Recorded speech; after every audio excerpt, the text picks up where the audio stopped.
এবছর পালপাড়ায় ট্রেন্ডিংয়ে রয়েছে নটরাজ রূপী সরস্বতী।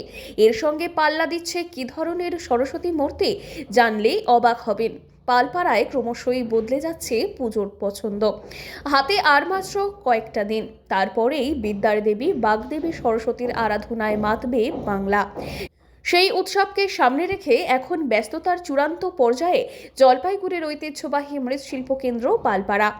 পাড়ায় পাড়ার পুজো থেকে শুরু করে স্কুল, কলেজ কিংবা শিক্ষা প্রতিষ্ঠানের জন্যে প্রতিমা তৈরিতে দিনরাত এক করে কাজ করছেন শিল্পীরা। পালপাড়ার প্রত্যেকটি গলিতেই এখন চোখে পড়ছে কর্মযজ্ঞ। কোথাও নিখুঁত তুলির টানে ফুটিয়ে তোলা হচ্ছে দেবীর মায়াবী মুখাবয়ব, আবার কোথাও ছোট ছোট মূর্তিতে মাটির প্রলেপ। শান ও শেষ মুহূর্তের কাজ নিয়ে ব্যস্ত কারিগরেরা। উৎসবের আগাম আমেজে সরগরম গোটা এলাকা। মৃৎশিল্পীদের সঙ্গে কথা বলে জানা গেল, এবছর স্কুল ও পাড়ার পুজো মিলিয়ে নটরাজ রূপের সরস্বতী প্রতিমার চাহিদা সবচেয়ে বেশি। যুগের হাওয়া বদলের সঙ্গে তাল মিলিয়ে নজর কেড়েছে আধুনিক ভাবনায় তৈরি জিরো ফিগার সরস্বতী প্রতিমাও। পাশাপাশি বিশেষ নকশার বীণা এবং অলংকারের অর্ডারও ভালোই রয়েছে। তবে সব মিলিয়ে বাজারে এবার শীর্ষে নটরাজ রূপী এবং জিরো ফিগারের সরস্বতী মূর্তি।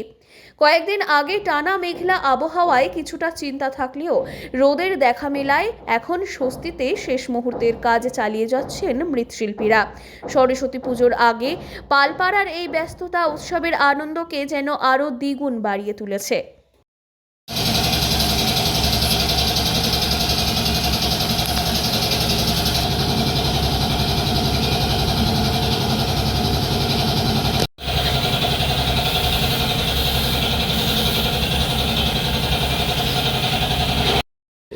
এবছর চাহিদাটা কেমন হলো, কোন ধরনের ঠাকুরের? এবছর সাবেকি প্রতিমা, যেই ধরনের প্রতিমাগুলো হয় সেই ধরনের প্রতিমা, আর কিছুটা ওই নটরাজ ধরনের যে মাটির কাজের যে প্রতিমা, সেই প্রতিমাগুলো চাহিদার একটু বেশি।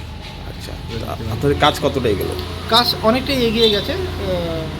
এই মাঝখানে বেশ কিছুদিন রোদ ছিল না, এখন রোদের তাপটা বেড়েছে, কাজের প্রোগ্রেস ভালো, অনেকটাই ভালো। আপনারা রেডি, অনেকটা প্রস্তুত? হ্যাঁ, অনেকটাই প্রস্তুতি আমাদের কমপ্লিট হয়ে গেছে। এখন শেষ মুহূর্তে কিছু কাজ, ড্রেসিংয়ের কাজ করবো, এই সমস্ত চলছে। আজই খুলুন ব্যবসার নতুন দিগন্ত টি ডিলারশিপের মাধ্যমে। যোগাযোগ করুন 8514003002 অথবা 8250889475 নম্বরে। মেজার্স শাও ফার্টিলাইজার এবং অনন্যা টি, আপনার পাশে আপনার উৎসবে।